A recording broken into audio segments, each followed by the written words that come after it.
We're joined once again by our financial guru, Ulungile Mashego. Ulungile, welcome back. It's so good to still have you with us here on the morning show.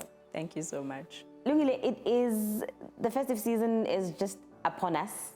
A lot of us see your spend, are going to the malls. Some of us are online, we're doing our shopping. But there is a lot of fraud and scamming that actually happens online. Yes. Let's speak about the different types of online scams that are there. Like you say, December is approaching and everybody's shopping, and not everybody is as vigilant as they should be. And there are multiple scams out there that people get caught up in. And one of them is smishing. So there's always these funny terms for that all of these terms. That just come up, vishing and... Yes. So smishing is when somebody wants to get your personal information through SMS. So sometimes you'll find a strange SMS saying, hey, this and this is happening, please send us X. Saying Pumalapo. Saying Pumalapo with an SMS that just comes in and says there is a family member who is deceased and they've left stuff in your name. Yes. So send me an email or reply to this text. Exactly. And when you reply to that text, then the fraudster starts trying to solicit information from you that will probably lead them to your bank account. So the trick is, if you don't know who sent that SMS, don't respond. Surely if there's a family member who's passed away, somebody would tell you, right? Somebody would call me and let me know, right? But and now they're getting even more sophisticated, and I suppose that's just the nature of fraudsters who are always finding new ways to trick us, because it moved from it just being an SMS, and now it was on my WhatsApp, and I thought, how are people getting access to even my WhatsApp number? That's crazy. Which are some of the places that we visit, Tina, unknowingly, where we find our numbers are now out there at the disposal of fraudsters? I think just any interactions that we have online, we leave our number. You must always just be careful where you're leaving your number. It might feel like it's meaningless, but then there are people sometimes who really have malicious intent around your phone number. And we've talked about smishing, which is what happens via SMS. There's also phishing, which happens via phone call. Have you, anybody's probably received a call from somebody who says, hey, we see a transaction's trying to happen on your account. Please send us the OTP that you're about to receive now. The moment you send them the OTP, they withdraw all the money in your account. And what that means is that you have willingly given somebody your very sensitive data. So the most important thing is to remember that your phone number is very, very important. It's not something that you just should give away frivolously. And so you've told us about smishing, you've told us about phishing. There's also vishing. So vishing is when they call you over the phone. Right. And then phishing is when you get an email. So the phishing can happen in multiple ways. Somebody can say, you've won a competition, please click on this link and we'll send you your prize. Or it could be a prince from Nigeria who is trying to find his way home and is stuck somewhere, and they really need you to send them some money. The trick is always make sure that when you engage with somebody, it's somebody that you know and that you can trust. And if there's anything that you're not certain about, whether it is a call from a person or an SMS, the safest thing is to call your bank and verify those interactions. Right. And speaking of the bank, Lungile, can you tell us about the deposit refund scam? Because people will be told there's X amount that has been deposited into your account and then you must reverse. What actually happens in that process?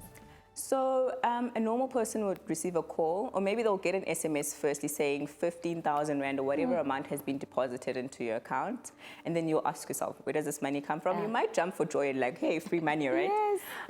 And then shortly thereafter, you'll get a call from somebody who says, sorry, I've incorrectly deposited money into your account, please send it back to me. And they sound so nice. It's normally like an old lady that you know, then you kind of understand how this mistake could have happened. And then what you would do is then reverse the transaction.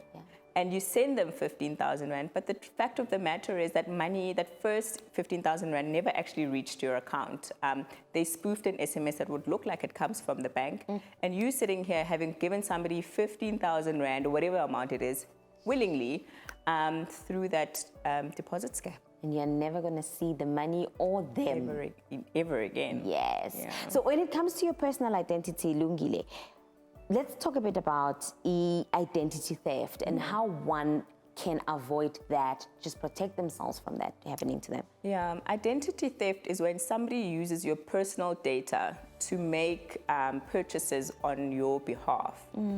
So you'll find this person buying clothes and furniture and all sorts of things in your name, and you'll soon realize when the debit orders come in or when the transactions happen that, hang on, I'm not making these transactions, somebody must be. Yeah. And the best way to dispute that is to go to your bank and make sure that you cancel some of those transactions. In most instances, if it's a cash transaction, that will be harder to do. But the bank can help stop your card so that no further transactions happen. You need to be able to protect yourself from identity theft by keeping your personal information personal. You can't give your ID to strangers. Even when you're making transactions with your ID, make sure that you keep your eye on it. You see where it's going, so that people don't duplicate your information and then get accounts in your name. Sure, that is so scary because, you know, you find, I know there's a site where they sell amapoto lungile, and they contact you back, send a WhatsApp and say, okay, send us your ID, copy, sign somewhere on the side. And it does actually feel like you are giving your whole life to someone that you have never ever actually met. Yeah. So when you think, Ukuti, you've been scammed, what should you do? What are those steps that you should take? So the first step is, if you've got a banking app on your phone, just make sure you stop your card immediately. Then you need to go to the bank and try understand where these transactions are happening and get a good understanding of who could have done this. And then you need to go to, so I've gone through this myself, so this is real life advice. It is real. And then you need to go to the lenders and say, I had somebody open up a cell phone contract in my name. And then I'm like, no, this is not me. How do we do this? And what I had to do is I had to go to the police station, get an affidavit so that it confirms that I didn't make those transactions. And luckily for my sake, all of those transactions were reversed and my money was given back to me.